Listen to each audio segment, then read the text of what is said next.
Because you stayed up all night trying to write the correct piece of code for what I think was like 2 plus 2 plus 4. Today we have a special guest to help us with tips from the ER. Bill Gates. Who? Him? Who? Him? Who? Him? Him? Who? Me? Bill, I've worked in the ER for 10 years. Do you know what is the most common emergency room visit that requires immediate surgery? Car crash or appendicitis, I'd guess.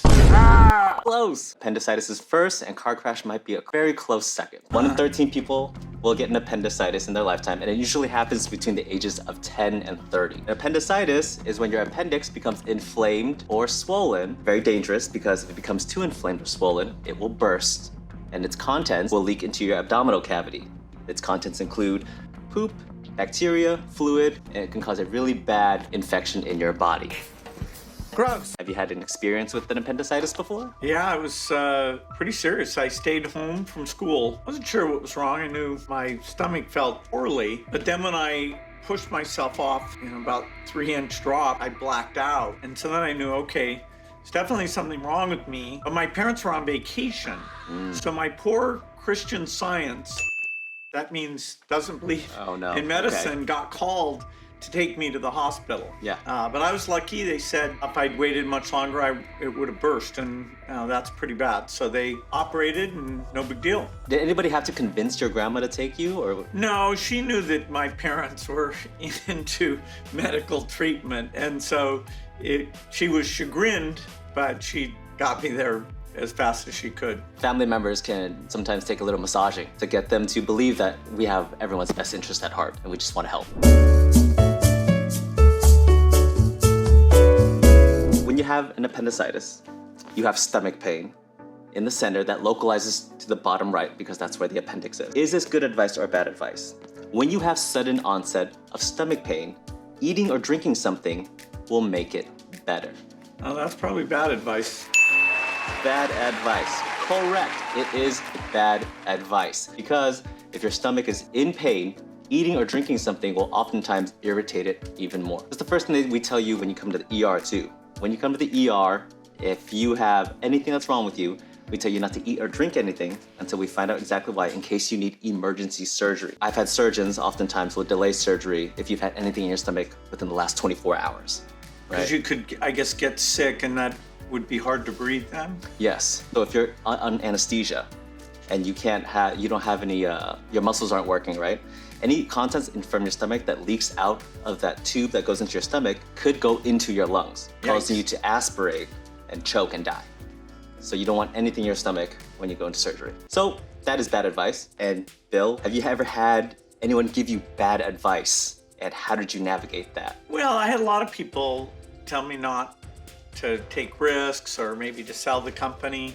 The first time someone offered to buy it, and they thought I was pushing too hard, hiring too many people. So, fortunately, I had the courage of my convictions, and we stayed independent and built a big company. If you can come back from that bad advice and have the successful company at Microsoft, I guess we could bring you guys back from an appendicitis. An appendix is a pretty useless part of the human body, so it's not the worst thing in the world to lose one. The second most useless human body part, male nipples. Think about it. Did you have help from friends and family? What inspired you to be Well, my parents were definitely very sophisticated. My dad was a lawyer. My mom did a lot of volunteer work and was on boards. That was pretty helpful to me. And I always had a little bit of a contrary attitude that I was lucky enough to see that software and these computer chips would do something incredible. And adults at first were like, you're wrong about that. So that made me think, wow, they don't always see. There's some areas where I, as a young, open-minded person, have seen something that even when I tell them why I think that, it still just doesn't fit their mental model. Speaking of that, what I read about you, when you were younger, your parents really put you in a position to speak and talk to a lot of adults. And I guess that probably made you comfortable enough so when, you got a little older and an adult told you no, you were comfortable saying well, I'm not scared. you're no different than I am. We're equals. Yeah, my social skills were slow to develop, but because of my parents having a lot of people over and saying, hey, engage with those people, I would ask, okay, what do you do and how does that work? I was very lucky that adults would often enjoy giving me advice, sort of see my energy and get a kick out of that. Even later, when I'm having to hire people who are quite a bit older than I am, that came in very handy. One of my favorite stories is, I guess your neighborhood or your mom, I guess she had this thing where she would invite your teachers over for dinner, which is, I never had that, right? Like that doesn't happen often, but she invited them over and you sat down with them. You've actually had dinner with your teachers. You grew up in a pretty good neighborhood. Yeah, really nice. And my parents sent me to a private school. That helped a lot.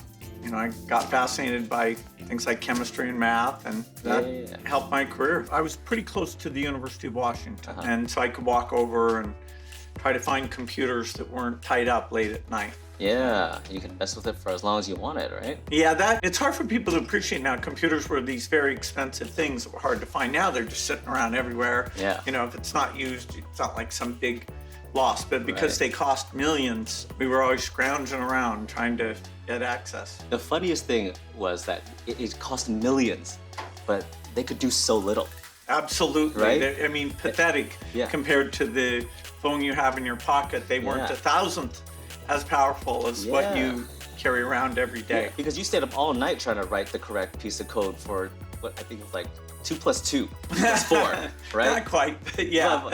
But for context, like it's something that simple could take a long time to figure out, right? Back in the day, which we take for granted now. Yeah, the improvement has been exponential, which, people just aren't used to things getting millions of times better. Most things aren't like that. Especially old people. I think there was a quote you said, I think we can go like an entire day without food or water because you spent all night messing with these computers and you just wouldn't eat or drink. You were just that passionate about it. No, I was just obsessed. And next thing I knew, I'd say, wait a minute, I haven't eaten for a long time. Or I'd even go to a meal with friends and I'd be talking about software and then, we'd be leaving and I'd think, hey, did I stop and eat? But no, the energy of youth, the ability to stay up 2 nights in a row. I can't do that now. Yeah. I see. And I heard you were quite the class clown. So that was my positioning until I got to the school where they didn't appreciate that. So I had to try something else. I always wanted to ask you, do you remember the first time you ever bombed a joke? Sure. All the time. All the time? Yeah? It takes a while to get good. I feel like I related to that so much because I also tried to be the class clown when I was in middle school. And there was one time the students would come in for like St. Patrick's Day. And it's like, if you're wearing green, you get points for your class. And they're like, is anyone wearing green? I raised my hand and I said, I have green boxers on. It was the worst joke. It was dead silence in the room. So they didn't want to hear about your boxers. They didn't give a damn about the boxers.